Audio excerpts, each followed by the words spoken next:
Транспарентот со фотографии од жртвите во Кочани и пораката 63 сенки ќе ве следат, секој поглед бара правда, ги дочека денеска пред судницата обвинетите за трагедијата во дискотеката Пулс.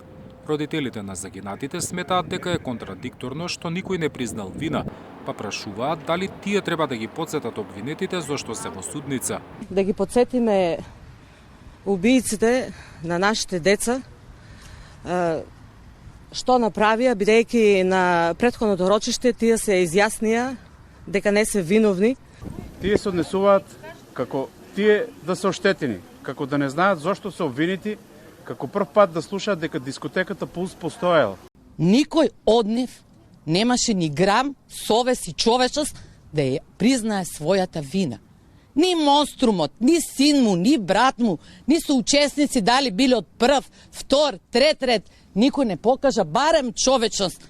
Повеќе од 5 часа во судницата обвинетите и нивните адвокати објаснуваа дека тие не се виновни за пожарот.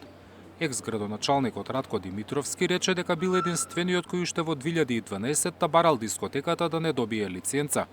Ги информирал Министерството за економија и Државниот пазарен инспекторат дека на таа локација не е предвиден угостителски објект, но како што рече, никогаш не добил повратна информација. Љупчо Папазов, пак во чиј мандат се случи трагедијата, најави дека во текот на судењето ќе понуди докази дека тој немал никаква надлежност за Пулс. Да се внимава со водењето на оваа постапка, да не се случи повторно неправда спрема некој како она што се случи пред 13 години. А тоа е молкот на моето барање, никогаш не добиен одговор на истото и силен траур и крик дури после 13 години. Во оваа судница, како што ветува и самиот почеток, ќе бидат изнесени многу аргументи и факти, кои можеби нема да му се допаднат некому, но ќе бидат првиот чекор или првиот патоказ дека сте на вистинскиот пат кон утврдување на вистината.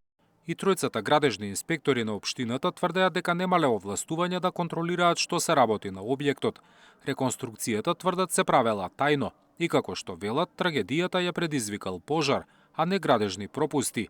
Градежниот инспектор не контролира интериерно, односно внатрешно уредување.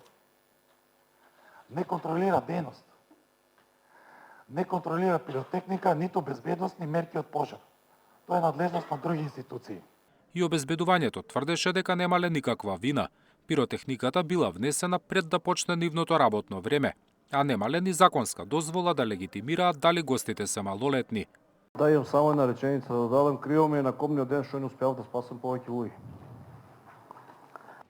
На следното рочиште своји воведни обраќања пред судот имаат четворицата поранешни директори на Дирекцијата за заштита и спасување. Зоран Јаневски, Сител телевизија.